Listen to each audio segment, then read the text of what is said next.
जरा सोचिए, बर्तानिया और फ्रांस, दो ममालिक जिनके बीच में है दुनिया की सबसे मसरूफ समुद्री गुजरगाह। इनको जोड़ने का ख्याल कोई आज का नहीं बल्कि 200 साल पुराना एक ख्वाब था। एक ऐसा ख्वाब जिसे सब नामुमकिन समझते थे, लेकिन फिर इंजीनियरिंग ने कमाल कर दिखाया और इस नामुमकिन को मुमकिन बना दिया। आइए जानते हैं कि ये सब कैसे हुआ। एक बहुत पुरानी कहावत है कि समंदर हमेशा जीतता है, और सच पूछें तो कई नाकामियों के बाद ऐसा लगने भी लगा था। ये सिर्फ एक सुरंग बनाने का मंसूबा नहीं था, ये तो सीधा सीधा फितरत की सबसे बड़ी ताकतों में से एक को ललकारने जैसा था। और ये ख्याल कोई नया भी नहीं था। दरअसल बर्तानिया और फ्रांस को एक मुस्तकिल रास्ते से जोड़ने का ये ख्वाब 200 साल से भी ज्यादा पुराना था। एक ऐसा ख्याल जो नस्ल दर नस्ल चलता रहा, लेकिन कभी हकीकत ना बन सका। तारीख पर नजर डालें तो नाकाम कोशिशों की एक लंबी फहरिस्त मिलती है। 1802 में तेल के लैंप से रोशन घोड़ा गाड़ियों की सुरंग का मंसूबा। फिर 1880 की दहाई में खुदाई शुरू हुई, लेकिन वो भी जल्द ही रोक दी गई। हर नाकामी इस बात का सबूत थी कि ये काम कितना बड़ा और मुश्किल है। लेकिन फिर 1980 की दहाई आई और इस बार सब कुछ बदलने वाला था। इस प्रोजेक्ट में सबसे बड़ा चैलेंज टेक्नोलॉजी का नहीं था, बल्कि जमीन की साख्त यानी जियोलॉजी का था। इंजीनियर्स को समंदर की तह से 75 मीटर नीचे चौक के एक बहुत ही तंग पट्टी के अंदर रहना था। यह बिल्कुल एक रस्सी पर चलने जैसा था, जहां एक भी गलत कदम का मतलब सीधा तबाही था। सारी कामयाबी का दारोमदार, यकीन करना मुश्किल है, सिर्फ 20 मीटर मोटी चौक की एक पतली सी तह पर था। यानी जरा सी गलती की गुंजाइश नहीं थी।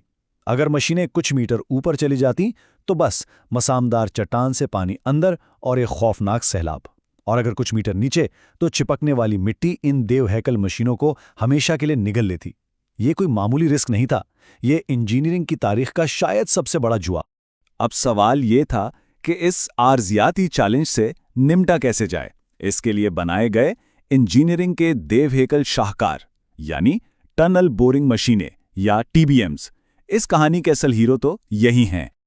ये कोई आम मशीनें नहीं थीं।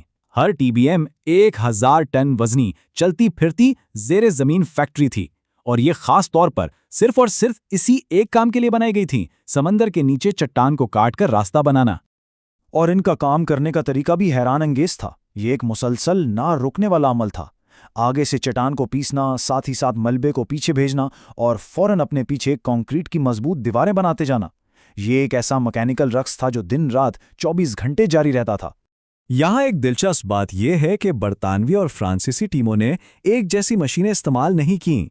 दोनों ने अपनी तरफ की ज़मीनी सूरत हाल के हिसाब से मशीनें बनवाईं। बरतानवी टीबीएम्स ओपन फेस थीं क्योंकि उनकी तरफ चट्टान ज़्यादा मुस्तहकम थी, जबकि फ्रांसीसी मशीनों को ज़्यादा गीली और टूटी हुई चट्टानों से निमटना था, इसलिए उन्हें सील्ड फेस बनाया गया था। लेकिन इन बड़ी बड़ी मशीनों के पीछे असल ताकत इंसानों की थी। वो हजारों मजदूर जिन्होंने इस ख्वाब को सच करने के लिए अपनी जानें दांव पर लगा दीं, और वो भी सूरज की रोशनी से मीलों दूर जमीन की गहराई में। वहां के हालात का तस्वुर करना भी मुश्किल है। ऊपर पूरे समंदर का वजन, 50 डिग्री सेल्सियस तक पहुंच जाने वाली गर्मी और हर वक्त सैलाब का खतरा मंडलाता रहता था।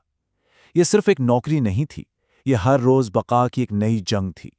अच्छा, तो इतनी खुदाई से निकलने वाले लाखों टन मलबे का क्या बना? बरतानवी टीम ने एक बहुत ही दिलचस्प काम किया। उन्होंने यह सारा मलबा समंदर में डालकर 90 एकड़ की नई जमीन बना डाली। यानी उन्होंने सुरंग बनाने के लिए लफ्जी तौर पर समंदर को पीछे धकेल दिया।